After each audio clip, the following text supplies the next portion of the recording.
ನಮಸ್ಕಾರ ಸ್ನೇಹಿತರೆ, welcome back to my channel. ಈ ಒಂದು ವಿಡಿಯೋದಲ್ಲಿ ಗೃಹಲಕ್ಷ್ಮಿ 24ನೇ ಕಂತು ಯಾವಾಗ ಬರುತ್ತೆ, ಮತ್ತೆ 23ನೇ ಕಂತು ಇದುವರೆಗೂ ಒಂದಿಷ್ಟು ಜಿಲ್ಲೆಗಳಿಗೆ ಹಣ ಜಮಾ ಆಗಿದೆ, ಉಳಿದಂತ ಜಿಲ್ಲೆಗಳಿಗೆ ಯಾವಾಗ ಹಣ ಜಮಾ ಆಗುತ್ತೆ, ಅದರಲ್ಲೂ ಇನ್ನೊಂದು ಇಂಪಾರ್ಟೆಂಟ್ ಅಪ್ಡೇಟ್ ಏನಪ್ಪಾ ಅಂದ್ರೆ, ಏನು ಗೃಹಲಕ್ಷ್ಮಿ ವಿವಿಧೋದ್ದೇಶ ಸಹಕಾರ ಸಂಘ ಅಂತ ಹೇಳಿ ನಿರ್ಮಾಣ ಮಾಡಲಿಕ್ಕೆ ಹೊರಟಿದೆ ಸರ್ಕಾರ. ಇದಕ್ಕೆ ಸಂಬಂಧಪಟ್ಟ ಹಾಗೆ ಯಾವ ರೀತಿ ರೂಪರೇಷೆಗಳನ್ನ ಮಾಡಿದೆ, ಯಾವ ರೀತಿ ಸಂಘ ನಡೆಯುತ್ತೆ, ಏನೆಲ್ಲ ದಾಖಲಾತಿಗಳು ಬೇಕು, ಎಷ್ಟು ದಿನದ ಒಳಗಡೆ ಅರ್ಜಿಯನ್ನ ಸಲ್ಲಿಸಬೇಕು, ಈ ರೀತಿಯಾಗಿ ಸಾಕಷ್ಟು ಇನ್ಫಾರ್ಮೇಶನ್. ಓಕೆನಾ, ನಾನು ವಿಡಿಯೋಗಳನ್ನ ಮಾಡೋದು ಕಡಿಮೆ, ಹಣ ಬಿಡುಗಡೆ ಆದಾಗ ಲೈವ್ ಜಾಸ್ತಿ ಮಾಡ್ತಾ ಇರ್ತೀನಿ.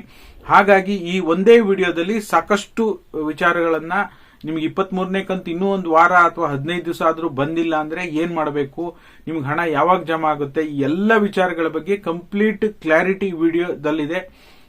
24ನೇ ಕಂತು ಸಹ ಯಾವಾಗ ಜಮಾ ಆಗಬಹುದು ಅನ್ನೋದ್ರ ಬಗ್ಗೆನೂ ಸಹ, ಇದುವರೆಗೂ ಸಹ 24ನೇ ಕಂತಿನ ಬಗ್ಗೆ ಸರ್ಕಾರದಿಂದ ಇರ್ತಕ್ಕಂಥ ಅಪ್ಡೇಟ್ ಏನು ಅನ್ನೋದ್ರ ಬಗ್ಗೆನೂ ಸಹ ಈ ವಿಡಿಯೋದಲ್ಲಿ ಮಾಹಿತಿಯನ್ನು ತಿಳಿಸ್ಕೊಡುವಂತ ಕೆಲಸ ಮಾಡ್ತೀನಿ. ದಯವಿಟ್ಟು ಯಾರೆಲ್ಲ ವಿಡಿಯೋ ನೋಡ್ತಾ ಇದ್ದೀರಾ ಪೂರ್ತಿ ವಿಡಿಯೋನ ವೀಕ್ಷಣೆ ಮಾಡಿ. ನೀವೇನಾದ್ರೂ ಹೊಸದಾಗಿ ನಮ್ಮ ಚಾನಲ್ ನೋಡ್ತೀರಾ ಅಂದ್ರೆ ಸಬ್ಸ್ಕ್ರೈಬ್ ಮಾಡ್ಕೊಳ್ಳಿ, ಹಾಗೆ ಎಲ್ಲರೂ ವಿಡಿಯೋಕ್ಕೆ ಒಂದು ಲೈಕ್ ಕೊಡುವ ಮೂಲಕ ಸಪೋರ್ಟ್ ಮಾಡಿ. ಮೊದಲನೇದಾಗಿ ನಿಮಗೆ ಗೊತ್ತೇ ಇದೆ, ಈಗ ಗೃಹಲಕ್ಷ್ಮಿ ಸಹಕಾರ ಸಂಘ ಅಂತ ಹೇಳಿ ನಿಮ್ಗೇನು ಈಗಾಗಲೇ ಸಚಿವೆ ಲಕ್ಷ್ಮೀ ಹೆಬ್ಬಾಳ್ಕರ್ ಮೇಡಮ್ ಹೇಳಿದ್ದಾರೆ, 30,000ದಿಂದ ಸುಮಾರು 3 ಲಕ್ಷದವರೆಗೆ ಮಹಿಳೆಯರಿಗೆ ಸಾಲ ಸೌಲಭ್ಯವನ್ನು ಕೊಡುವಂತಹ ಯೋಜನೆ ಇದು. ಹಾಗಾಗಿ ಇದರ ಬಗ್ಗೆ ಒಂದಿಷ್ಟು ಮಾಹಿತಿ ಹೇಳಿಬಿಟ್ಟು 23 ಮತ್ತೆ 24ನೇ ಕಂತಿನ ಬಗ್ಗೆ ಮಾಹಿತಿಯನ್ನ ಕೊಡುವಂತ ಕೆಲಸ ಮಾಡ್ತೀನಿ. ಓಕೆನಾ, ಈಗ ಮೊದಲು ಇದ್ರ ಬಗ್ಗೆ ಮಾಹಿತಿ ಬಂದಿತ್ತು, ಒಂದು ಸ್ವಸಹಾಯ ಸಂಘದ ತರ ಕೆಲಸ ಮಾಡುತ್ತೆ. ಈಗ ಧರ್ಮಸ್ಥಳ ಸಂಘ ಇದೆ ಅಂದ್ರೆ ಒಂದು 8 ಜನ 5 ಜನ 10 ಜನ ಈ ರೀತಿಯಾಗಿ ಒಂದು ಸಂಘ ಸೇರ್ಕೊಂಡು ಅವ್ರೇನಾದ್ರೂ ಸಂಘದಲ್ಲಿ ಯಾರಾದ್ರೂ ಸಾಲ ತೀರಿಸಲಿಲ್ಲ ಅಂದ್ರೆ ಅವರು ಕೂಡ ರೆಸ್ಪಾನ್ಸಿಬಿಲಿಟಿ ಶ್ಯೂರಿಟಿಯನ್ನ ಕೊಟ್ಟಿರ್ಬೇಕಾಗ್ತಿತ್ತು. ಈ ರೀತಿಯಾಗಿ ನಡೆಯುತ್ತೆ ಅಂತ ಅನ್ಕೊಂಡಿದ್ವಿ. ಬಟ್ ಆದ್ರೆ ಇವಾಗಿರ್ತಕ್ಕಂಥ ಅಪ್ಡೇಟ್ ಪ್ರಕಾರ ಗೃಹಲಕ್ಷ್ಮಿ ವಿವಿಧೋದ್ದೇಶ ಸಹಕಾರ ಸಂಘ ನಿರ್ಮಾಣ ಆಗಿರುವಂತಹ ಉದ್ದೇಶ ಗೃಹಲಕ್ಷ್ಮಿ ಫಲಾನುಭವಿಗಳಿಗೆ ನೇರವಾಗಿ ಅವರ ವೈಯಕ್ತಿಕ ಸಾಲವನ್ನ ಕೊಡ್ಲಿಕ್ಕೆ ಸರ್ಕಾರ ಮುಂದಾಗಿದೆ. ವೈಯಕ್ತಿಕ ಸಾಲ, ಪರ್ಸನಲ್ ಲೋನ್, ನೀವು ಯಾವುದೇ ವಿಚಾರಕ್ಕಾದ್ರೂ ನಿಮ್ಮ ಅಮೌಂಟ್ ಅನ್ನ ನೀವು ಬಳಸ್ಕೋಬಹುದು. ನೀವು ಯಾವ್ದೋ ಸಣ್ಣ ಕೈಗಾರಿಕೆ ಮಾಡ್ತೀರಾ ಅದಕ್ಕೆ ಮಾತ್ರ ಅಂತಲ್ಲ, ಮನೇಲಿ ಯಾವ್ದೋ ಟೈಲರಿಂಗ್ ಮಾಡ್ತೀರಾ ಅದಕ್ಕೆ ಮಾತ್ರ ಅಂತಲ್ಲ, ನಿಮಗೆ ವೈಯಕ್ತಿಕ ಸಾಲವನ್ನ, ಪರ್ಸನಲ್ ಲೋನ್ ಅನ್ನ ಗೃಹಲಕ್ಷ್ಮಿ ಸಂಘ ನೀಡ್ತಾ ಇದೆ. ಹಾಗಾಗಿ ಯಾವುದೇ ಶ್ಯೂರಿಟಿ ಇಲ್ಲ, ಯಾವುದೇ ಗ್ಯಾರಂಟಿಯನ್ನ ಕೊಡುವಂತ ಅಗತ್ಯ ಇಲ್ಲ. ನೀವು ನೀವು ಅಟ್ಲೀಸ್ಟ್ ನೀವು ಗೃಹಲಕ್ಷ್ಮಿ ಫಲಾನುಭವಿಗಳಾಗಿರಬೇಕು ಅಷ್ಟೇ. ಓಕೆನಾ, ಇನ್ನ ಸಂಘ ಯಾವ ರೀತಿಯಾಗಿ ನಡೆಯುತ್ತೆ, ಆಮೇಲೆ ಏನಾದ್ರೂ ಹಣ ಕಟ್ಟಬೇಕಾ ಅಂತ ನೋಡೋದಕ್ಕೆ ಹೋದ್ರೆ, ನೀವು ಗೃಹಲಕ್ಷ್ಮಿ ಯೋಜನೆಯ ಫಲಾನುಭವಿಗಳೇನಿದ್ದೀರಾ, ನೀವು ಸಂಘಕ್ಕೆ ಜಾಯಿನ್ ಆಗಬೇಕು ಅಂದ್ರೆ ಸಂಘಕ್ಕೆ ರಿಜಿಸ್ಟ್ರೇಷನ್ ತಗೋಬೇಕು. ಓಕೆನಾ, ನಿಮ್ಮ ಒಂದು ಸಂಘ, ನೀವು ಸಂಘಕ್ಕೆ ಜಾಯಿನ್ ಆಗಿದ್ದೀರಾ ಅಂದ್ರೆ ಮಹಿಳಾ ಮತ್ತು ಮಕ್ಕಳ ಅಭಿವೃದ್ಧಿ ಇಲಾಖೆಯಲ್ಲಿ ನೀವು ರಿಜಿಸ್ಟ್ರೇಷನ್ ಮಾಡ್ಕೋಬೇಕಾಗುತ್ತೆ. ರಿಜಿಸ್ಟ್ರೇಷನ್ ಯಾವ ರೀತಿಯಾಗಿ ಪ್ರೋಸೆಸ್ ನಡೆಯುತ್ತಪ್ಪ ಅಂದ್ರೆ, ನಿಮಗೆ ಮೊದಲ ಹಂತದಲ್ಲಿ ನೀವು 1,000 ರೂಪಾಯಿ ಡೆಪಾಸಿಟ್ ಅನ್ನ ಕಟ್ಟಬೇಕು. ಪ್ರತಿ ತಿಂಗಳು 6 ತಿಂಗಳವರೆಗೂ ಸಹ, ಓಕೆನಾ, 6 ತಿಂಗಳವರೆಗೂ ಸಹ ಪ್ರತಿ ತಿಂಗಳು ನೀವು 200 ರೂಪಾಯಿಯನ್ನ ಡೆಪಾಸಿಟ್ ಮಾಡ್ತಾ ಹೋಗ್ಬೇಕು. ಓಕೆನಾ, 6 ತಿಂಗಳು ಸಮಯಾವಕಾಶವನ್ನ ತೆಗೆದುಕೊಂಡಿದ್ದಾರೆ. ರಿಜಿಸ್ಟ್ರೇಷನ್ ಟೈಮ್ ನಿಮಗೆ ಅನ್ಲಿಮಿಟೆಡ್ ಆಗಿ ಇರೋದಿಲ್ಲ. ಈ ಗೃಹಲಕ್ಷ್ಮಿ ಯೋಜನೆಗೆ ನೀವು ಅರ್ಜಿಯನ್ನ ಯಾವಾಗ ಬೇಕಾದ್ರೂ ಸಲ್ಲಿಸಬಹುದಾಗಿತ್ತು.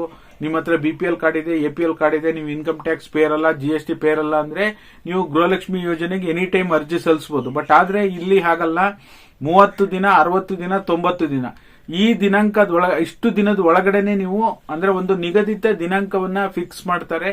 ಆ ದಿನಾಂಕದಿಂದ ಆ ದಿನಾಂಕದವರೆಗೆ ಮಾತ್ರ ನೀವು ಸಾಲಕ್ಕೆ ಅರ್ಜಿಯನ್ನು ಸಲ್ಲಿಸಬೇಕಾಗಿರುತ್ತೆ. ಈಗಾಗಲೇ ಸ್ಟಾರ್ಟ್ ಆಗಿದೆಯಾ, ಆಮೇಲೆ ಇನ್ನು ಸಾಕಷ್ಟು ಡೌಟ್ಗಳ ಬಗ್ಗೆ ನೀವು ಕೇಳ್ತಾ ಇದ್ದೀರಿ. ಅದರಲ್ಲೂ ಸಹ ನಾವು ಕಡ್ಡಾಯವಾಗಿ ಈ ಒಂದು ಸಂಘಕ್ಕೆ ಸೇರ್ಲೇಬೇಕಾ, ಇಲ್ಲ ಅಂದ್ರೆ ನಮಗೆ ಗೃಹಲಕ್ಷ್ಮಿ ಹಣ ಬರೋದಿಲ್ವಾ, ಅಥವಾ ನಾವು ಸೇರದೇ ಇದ್ರೂ ನಡೆಯುತ್ತಾ, ಈ ರೀತಿ ಪ್ರಶ್ನೆಗಳನ್ನ ಕೇಳ್ತಾ ಇದ್ರಿ. ನಿಮಗೆ ಗೃಹಲಕ್ಷ್ಮಿ ಹಣ ಬರೋದಕ್ಕೂ ಈ ಸಂಘಕ್ಕೂ ಯಾವುದೇ ರೀತಿ ಸಂಬಂಧ ಇಲ್ಲ.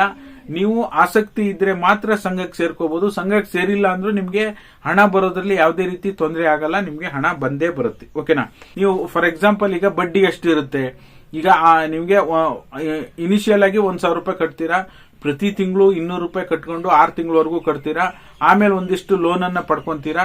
ಅದಕ್ಕೆ ಇಂಟ್ರೆಸ್ಟ್ ಏನಿರುತ್ತೆ, ನಿಮಗೆ ಈಗ ರಾಷ್ಟ್ರೀಕೃತ ಬ್ಯಾಂಕ್ಗಳಲ್ಲಿ ಏನು ಲೋನ್ಗಳಿಗೆ ಇಂಟ್ರೆಸ್ಟ್ ಇದೆ ಅದೇ ಇಂಟ್ರೆಸ್ಟ್ ಇರುತ್ತೆ. ಬಹಳ ಕಡಿಮೆ ಇಂಟ್ರೆಸ್ಟ್ ಇರುತ್ತೆ. ಯಾವುದೇ ಗ್ಯಾರಂಟಿ, ವಾರಂಟಿ, ಶ್ಯೂರಿಟಿ ಯಾವುದೂ ಕೂಡ ಕೊಡುವಂತ ಅಗತ್ಯ ಇಲ್ಲ.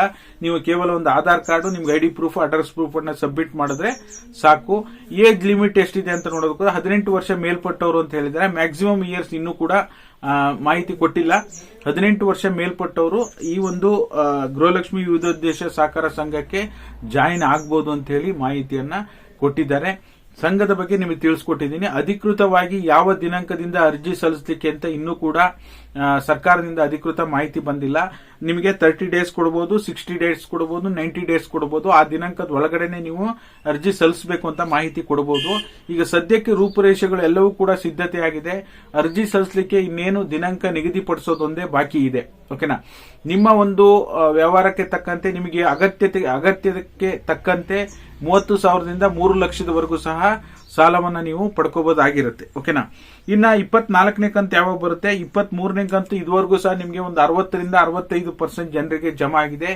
ಇನ್ನೂ ಕೂಡ 30ರಿಂದ 35% ಜನರಿಗೆ ಗೃಹಲಕ್ಷ್ಮಿ 23ನೇ ಕಂತು ಬಂದಿಲ್ಲ. ಅಂದ್ರೆ ಏನ್ ಮಾಡಬೇಕು? 2ನೇ ಹಂತದ ಹಣ ಇನ್ನೂ ಬಿಡುಗಡೆ ಆಗಿಲ್ಲ.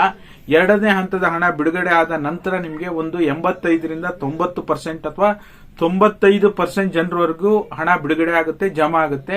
ಇನ್ನು 5% ಇವಾಗ ಅಂತಲ್ಲ, ಯಾವಾಗ್ಲೇ 5% ಜನ ಉಳ್ಕೊಂಡಿದ್ರೆ, 23ನೇ ಕಂತು ನಿಮಗೆ ಬರಲೇ ಇಲ್ಲ ಅಂತ ಉಳ್ಕೊಂಡಿದ್ರೆ 24ನೇ ಕಂತು ಬಿಡುಗಡೆ ಆಗುವ ಸಂದರ್ಭದಲ್ಲಿ ಹಣ ಜಮಾ ಆಗುತ್ತೆ ಅಂತ ಹೇಳ್ಬೋದು. 23ನೇ ಕಂತು ಬಿಡುಗಡೆ ಆಗುವ ಸಂದರ್ಭದಲ್ಲಿ 22ನೇ ಕಂತು ಯಾರ್ಯಾರಿಗೆಲ್ಲ ಪೆಂಡಿಂಗ್ ಇತ್ತು ಅದೀಗ ಹಂತ ಹಂತವಾಗಿ ರಿಲೀಸ್ ಆಗ್ತಾ ಇದೆ. ಓಕೆನಾ? ನಾನು ಕೂಡ ನಿಮಗೆ ಲೈವ್ ಅಲ್ಲೂ ಹೇಳಿದ್ದೀನಿ, ವಿಡಿಯೋ ಮಾಡಿ ಕೂಡ ಅಪ್ಡೇಟ್ ಮಾಡಿದ್ದೀನಿ, ಸಾಕಷ್ಟು ಬಾರಿ ಕೂಡ ಹೇಳ್ತಾ ಇದ್ದೀನಿ. ಯಾರ್ಯಾರಿಗೆಲ್ಲ ಪೆಂಡಿಂಗ್ ಅಮೌಂಟ್ ಒಂದ್ ಕಂತು ಇತ್ತು ಅಂದ್ರೆ, ಈಗ ಕಳೆದ ಕಂತು ನಿಮಗೆ ಬಂದಿಲ್ಲ 23ನೇ ಕಂತು, 24ನೇ ಕಂತು ಬಿಡುಗಡೆ ಆಗುವ ಸಂದರ್ಭದಲ್ಲಿ 4,000 ರೂಪಾಯಿ ಒಂದು ವಾರ ಅಥವಾ 2 ದಿನ ಡಿಫರೆನ್ಸ್ ಅಲ್ಲಿ ಜಮಾ ಆಗುತ್ತೆ ಅಂತ ಹೇಳ್ಬೋದು. ಈಗಾಗಲೇ 23 ಕಂತುಗಳನ್ನ ಪಡ್ಕೊಂಡು 24ನೇ ಕಂತು ಯಾವಾಗ ಬರುತ್ತೆ ಅಂತ ಸಾಕಷ್ಟು ಜನ ಕಾಯ್ತಾ ಇದ್ದೀರಿ. ಈ ವಿಷಯಕ್ಕೆ ಸಂಬಂಧಪಟ್ಟ ಹಾಗೆ ಈಗಾಗಲೇ ನಾನು ಸ್ಟೇಟಸ್ ಚೆಕ್ ಮಾಡಿಸಿ ನೋಡಿ ಎಲ್ಲವೂ ಕೂಡ ಮಾಡಿದಾಗ ಇನ್ನೂ ಕೂಡ ಈ 24ನೇ ಕಂತಿನ ಇನ್ನೂ ಕೂಡ ಆ ಮಂತೆ ಇನ್ನೂ ಅಪ್ಡೇಟ್ ತೋರಿಸ್ತಾ ಇಲ್ಲ ಸ್ಟೇಟಸ್ ಅಲ್ಲಿ. ಹಾಗಾಗಿ ಡಿಸೆಂಬರ್ ಎಂಡ್ ವರೆಗೂ ನೀವು ವೇಟ್ ಮಾಡಬೇಕಾಗುತ್ತೆ. ಈಗಿರುವಂತ ಅಪ್ಡೇಟ್ ಪ್ರಕಾರ, ಕೆಲವೊಂದು ಮೂಲಗಳ ಮಾಹಿತಿಯ ಪ್ರಕಾರ ಈ ಡಿಸೆಂಬರ್ ಎಂಡ್ ವರೆಗೂ ವೇಟ್ ಮಾಡಿದ್ರೆ ನಿಮ್ಗೆ 24ನೇ ಕಂತಿನ ಹಣ ಬಿಡುಗಡೆ ಆಗುವ ಸಂದರ್ಭದಲ್ಲಿ 23 ಬರುತ್ತೆ, 24ನೇ ಕಂತಿನ ಹಣ ಕೂಡ ಬಿಡುಗಡೆ ಆಗುತ್ತೆ ಅಂತ ಹೇಳ್ಬೋದು. ಹಾಗಾಗಿ ಗೃಹಲಕ್ಷ್ಮಿ ಸಹಕಾರ ಸಂಘ ಏನಿದೆ ನಿಮಗೆ ಇದ್ರ ಬಗ್ಗೆ ಮಾಹಿತಿಯನ್ನ ತಿಳಿಸಿದ್ದೇನೆ.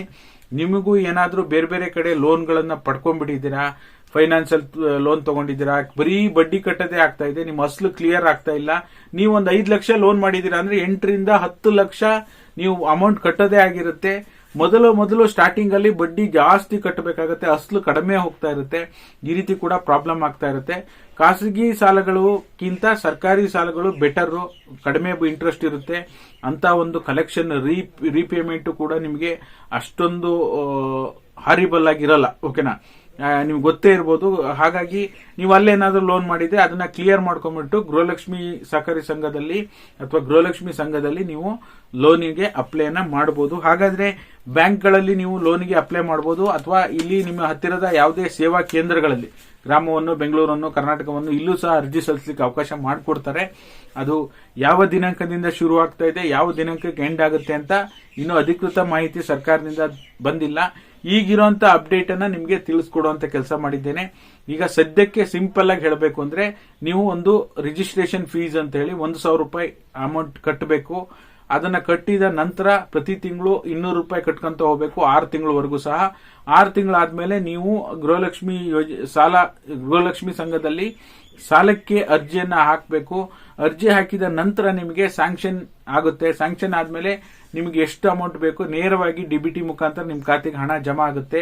ಸಾಲ ಅಂದ್ರೆ ಈಗ ನೀವೊಂದು 2 ಲಕ್ಷಕ್ಕೆ ಸಾಲಕ್ಕೆ ಅಪ್ಲೈ ಮಾಡಿದೀರಾ ಅಂದ್ರೆ ನಿಮಗೆ ಹಣ ಜಮಾ ಆಗುತ್ತೆ. ಆನಂತರ ನೀವು ಹಂತ ಹಂತವಾಗಿ ಪ್ರತಿ ತಿಂಗಳು ನೀವು ಕಟ್ಕೊಂತ ಹೋಗ್ಬೇಕಾಗುತ್ತೆ. ಬ್ಯಾಂಕ್ ಮುಖಾಂತರನೇ ಇದು ನಡೆಯುವಂತದ್ದು. ಇದಕ್ಕೆ ಸಪರೇಟ್ ಒಂದು ಸೆಗ್ಮೆಂಟ್ ಇದೆ. ಅದ್ರ ಬಗ್ಗೆ ನೆಕ್ಸ್ಟ್ ವಿಡಿಯೋದಲ್ಲಿ ನಿಮಗೆ ಡೀಟೇಲ್ ಇನ್ಫಾರ್ಮೇಶನ್ ತಿಳಿಸ್ಕೊಡ್ತೀನಿ.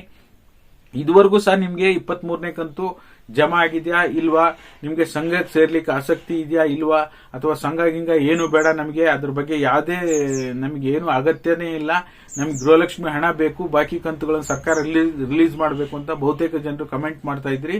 ಇದು ನಿಮ್ಮ ಅಭಿಪ್ರಾಯ. ನಾವೇನಿದೆ ಅಪ್ಡೇಟ್ ನಿಮಗೆ ತಿಳಿಸ್ಕೊಡುವಂತ ಕೆಲಸ ಮಾಡೋದು ನಮ್ಮ ಕರ್ತವ್ಯ. ಹಾಗಾಗಿ ಇದೇ ರೀತಿ ಉಪಯುಕ್ತ ಮಾಹಿತಿಗಳಿಗಾಗಿ ನಮ್ಮ ಚಾನಲ್ ಸಬ್ಸ್ಕ್ರೈಬ್ ಮಾಡ್ಕೊಳ್ಳಿ. ಹಾಗೆ ಎಲ್ಲರೂ ವಿಡಿಯೋಕ್ಕೆ ಲೈಕ್ ಮಾಡಿ. ಎಲ್ಲ ವಿಚಾರಗಳ ಬಗ್ಗೆನೂ ಡೀಟೇಲ್ ಇನ್ಫಾರ್ಮೇಶನ್ ತಿಳಿಸ್ಕೊಡ್ತಾನೆ ಇರ್ತೀನಿ. ದಯವಿಟ್ಟು ಸಪೋರ್ಟ್ ನಿಮ್ಮಿಂದ ಸಪೋರ್ಟ್ ಅಗತ್ಯವಾಗಿ ಬೇಕು. ಹಾಗಾಗಿ ಲೈಕ್ ಮಾಡೋದನ್ನ ಮರಿಬೇಡಿ, ಚಾನಲ್ ಸಬ್ಸ್ಕ್ರೈಬ್ ಮಾಡ್ಕೊಳ್ಳಿ. Thank you so much for watching.